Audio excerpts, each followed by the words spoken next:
new tenure track astronomers here at this meeting. Congratulations, Daniel. Thank you very much.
On behalf of Vlemmings, I would like to thank the organizers for inviting him to this conference.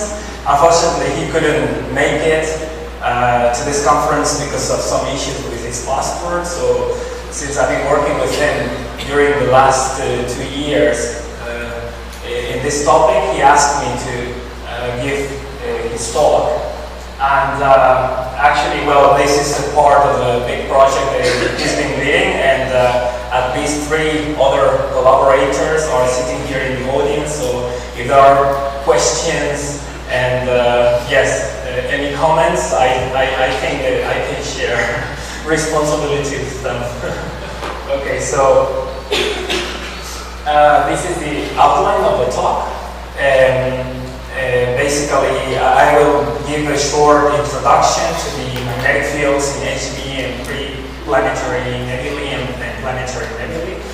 And I will start with a kind of a questioning whether the magnetic fields are the cause or they contribute to the formation of bipolar morphologies, or they are an effect of the bipolarity itself.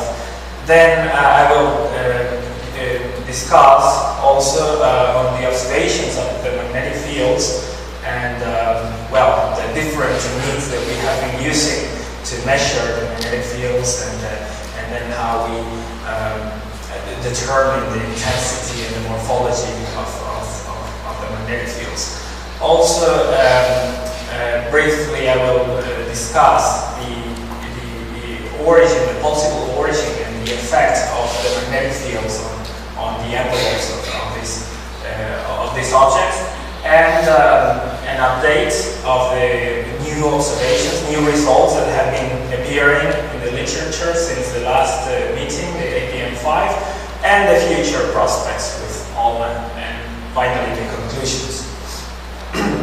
So then, as I mentioned, I would like to start by questioning whether the magnetic fields are the cause of the formation of bipolar morphologies. We know that magnetic fields are present everywhere during the evolution of stars.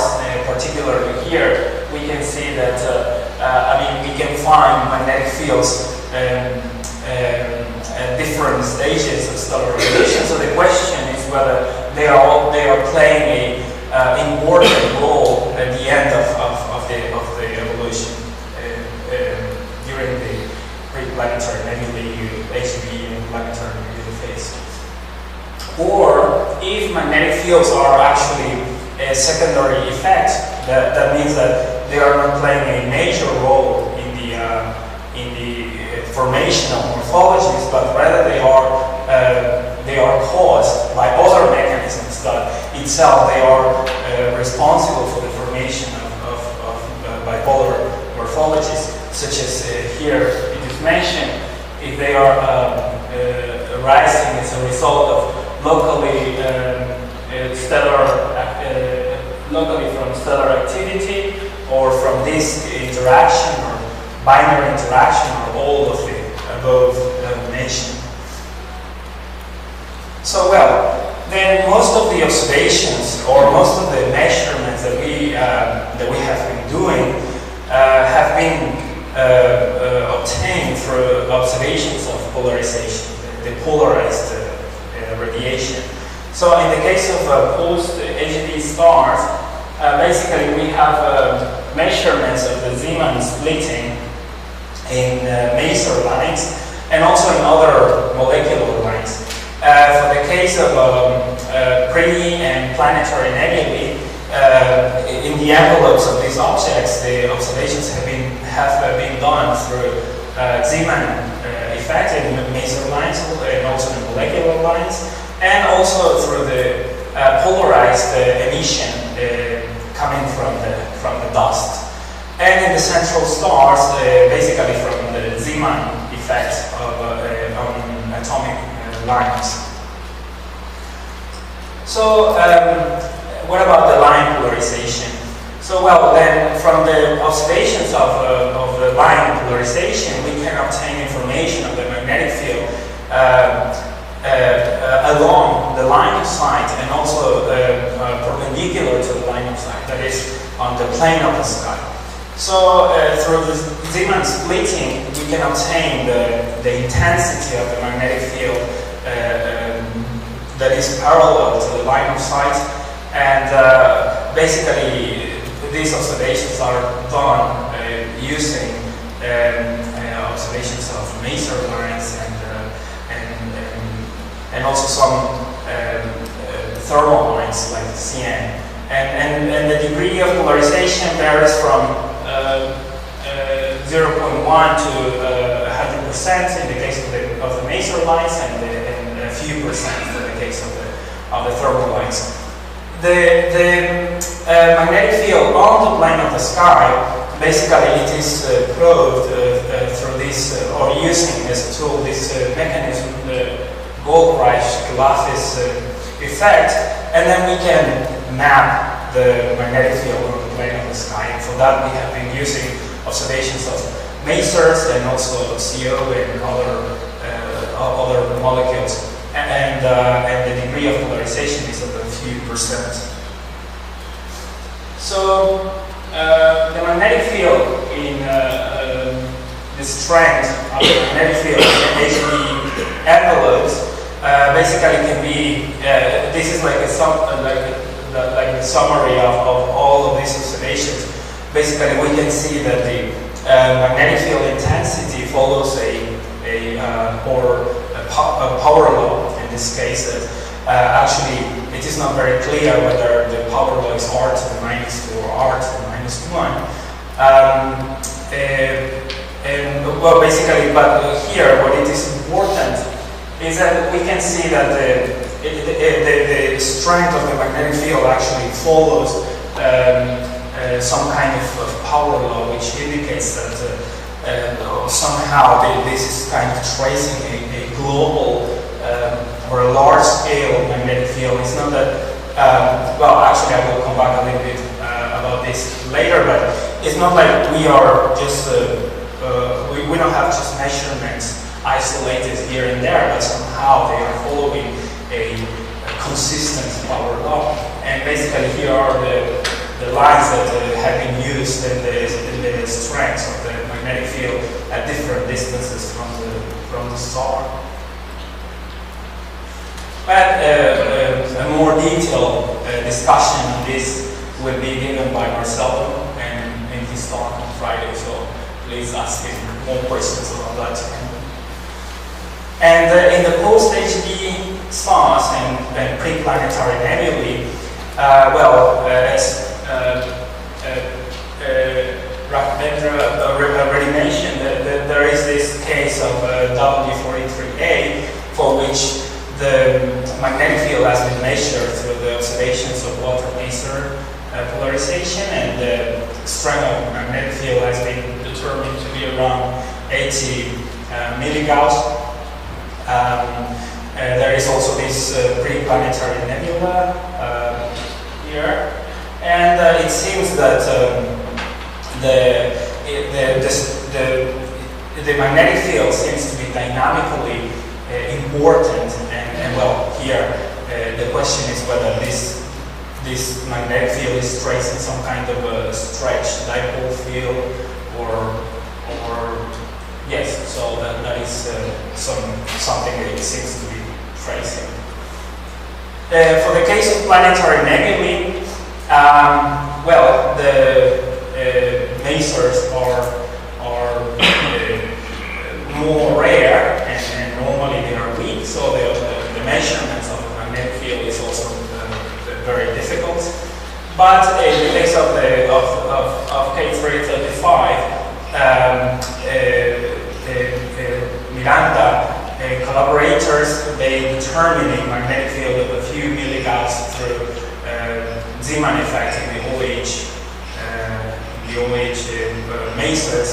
And recently, Lorenz Sabine, she's been carrying out polarizations of the dust. She's been measuring the polarized emission from the dust to try to determine the orientation of the magnetic field around some planetary nebulae. And well, I hope that she will also give more detail or give more details on these observations in her talk. And also recently there has been a work on Faraday rotation on a planetary nebula. So it seems that the radiation shows this Faraday rotation effect, and from that, from those observations, the magnetic field can be estimated. So there is another way of measuring. So we're really trying hard to exploit as many mechanisms as possible to determine the magnetic field, because yes, we need to somehow map and probe the magnetic fields here and there in the whole envelope.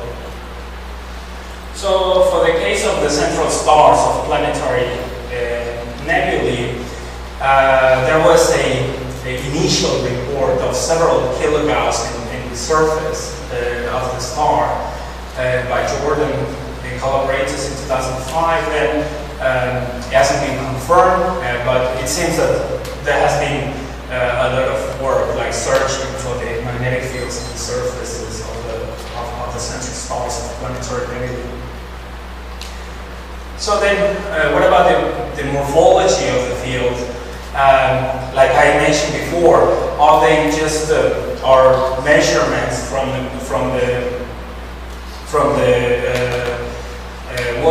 masers in general? Are they just isolated pockets of compressed field lines, or are they really tracing large-scale field?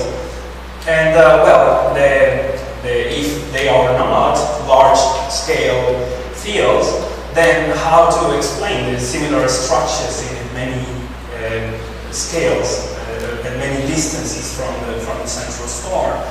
And then another question that people might ask is that what about the X-ray radiation? If we have strong magnetic fields, then we should expect as well, we should expect X-ray emission as well. And well, one possible answer to this is that actually the optical depth of the envelope is too high, and then the X-ray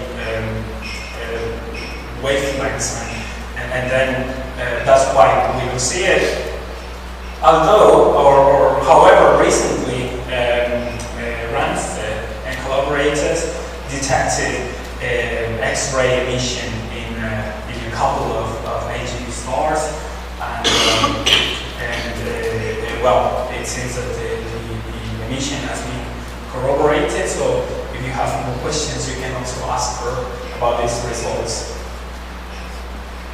And also there have been observations of the magnetic field, particularly for this object, VX Sagittarius, using the or through observations of the SIO laser emission, and it seems that the magnetic field actually it shows a consistent shape, and it is maintained over a wide range of distances from the central star.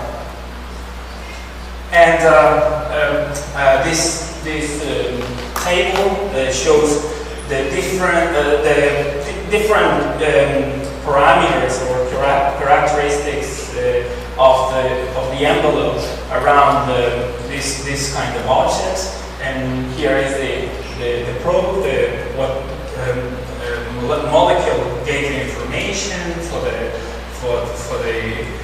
magnetic field. And basically what I want to, or in this table, what I want you to look at is these three lines, which they show the dynamic component in the envelope. And in blue, they are highlighted like the mechanism that is dominant at that distance. So we can see here, for example, that there is no distance. Oh yes, here there is distance at 25 astronomical units. Up to 25 astronomical units, it seems that the magnetic density, the energy of the magnetic energy density, is dominant over the other kinds of energy densities.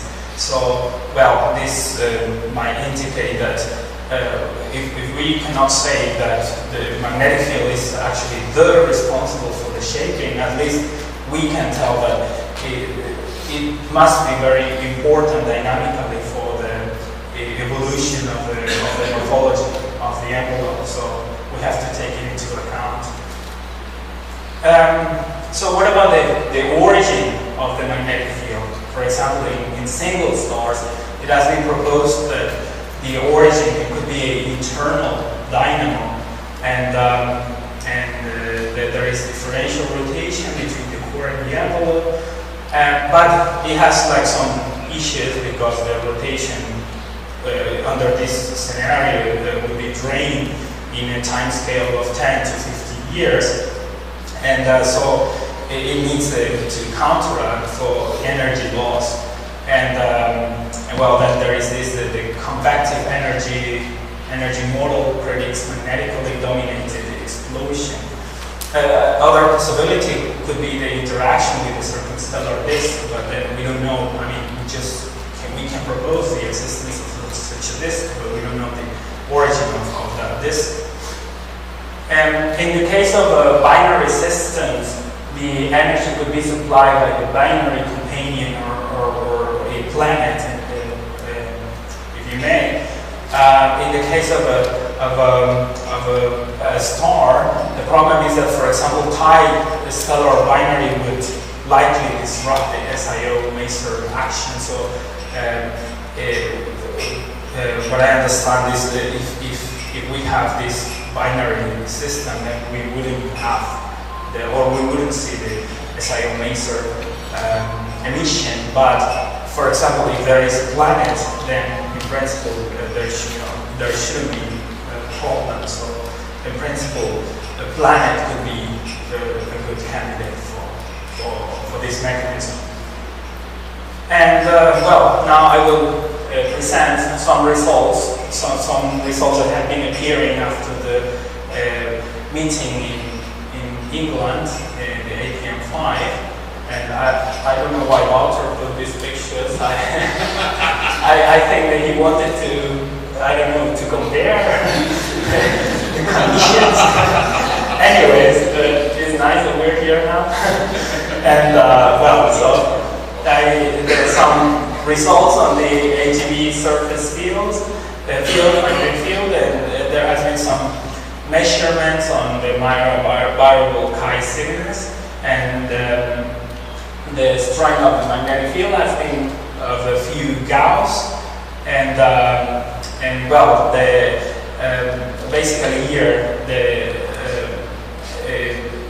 it seems that this result fits this art -1 power law of the magnetic field versus the distance. Although, these observations seem to be very difficult because it can be only accomplished when the edge of the star is at its maximum lines. As mentioned before, there have been some measurements of the magnetic field morphology toward this star, like tau, and this has been basically done through polarization, linear polarization of the CO emission for this case, and SIO, using this Goldreich Lattice effect. And with these results, now we can see that the magnetic field, we do not probe the magnetic field only in some localized spots, but where, like we did with lasers, but now we can see the magnetic field at larger scales, and we can actually trace and reconstruct the orientation of the plane of the sky. And for post and extreme HV and pre-planetary nebulae,